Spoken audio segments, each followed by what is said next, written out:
Why is it that we feel disgruntled a lot of the time, whether at work or at home?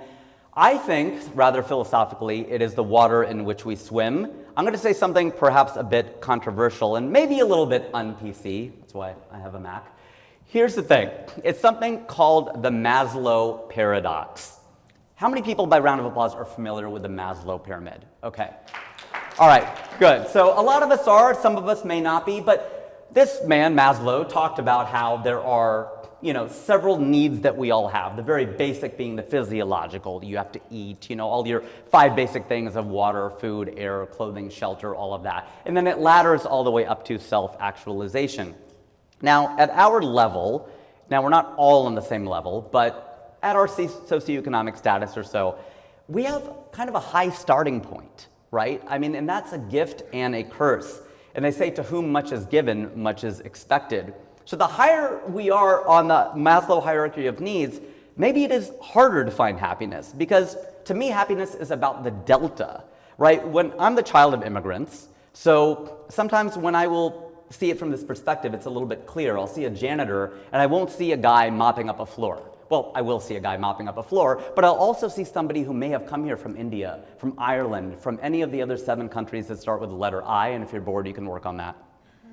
But anyone who comes here, he may be, or she may be, raising a family, the breadwinner, and might be killing the game right now, whereas I was born into privilege, and maybe I haven't done that much with my life. So it's a little bit hard sometimes for us to find this if you came in to a loving family, or having self-esteem, that getting to the last part feels like I haven't really done anything with my life. It doesn't seem like I've really moved very far. This is our family at Buckingham Palace in 1985. So there I am with my mom and my dad, my 2 twin brothers.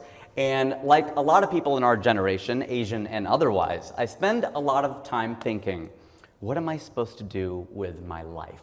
Right? We go through this a lot of the time. What am I supposed to do? What am I supposed to do?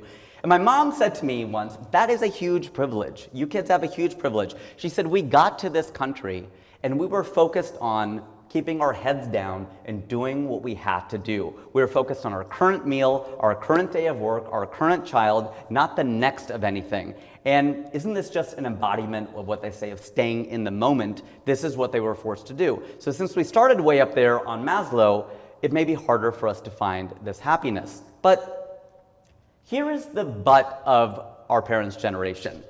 Our parents said that, they kept their heads down and they just did it. And I give them a lot of respect. Okay, my mom is still going strong. My dad passed away in May. That's been a really hard thing for our family this year. But it also, I think, helps, when you go through grief, if you lose somebody, this also stress tests this philosophy. Because if I looked at all this, I said, well, this is all BS after all. I don't believe in any of it. It actually makes me go, okay, some of these principles I believe in. I'm Hindu. I believe in faith, and whether you're Christian or Muslim or agnostic or anything, whatever your set of principles is, it gets tested during those times of loss and of grief. But the challenge for our parents' generation, with some exceptions, is they didn't do it. Their mental health wasn't always that good. They didn't address it. You've heard a lot about that in the last few days, of mental health, the saying we held it together. I don't know. Sometimes that anger came out, that sadness came out, that disappointment came out. I don't know that they just did it and got all the way through it as healthily, if that's a word, as they could.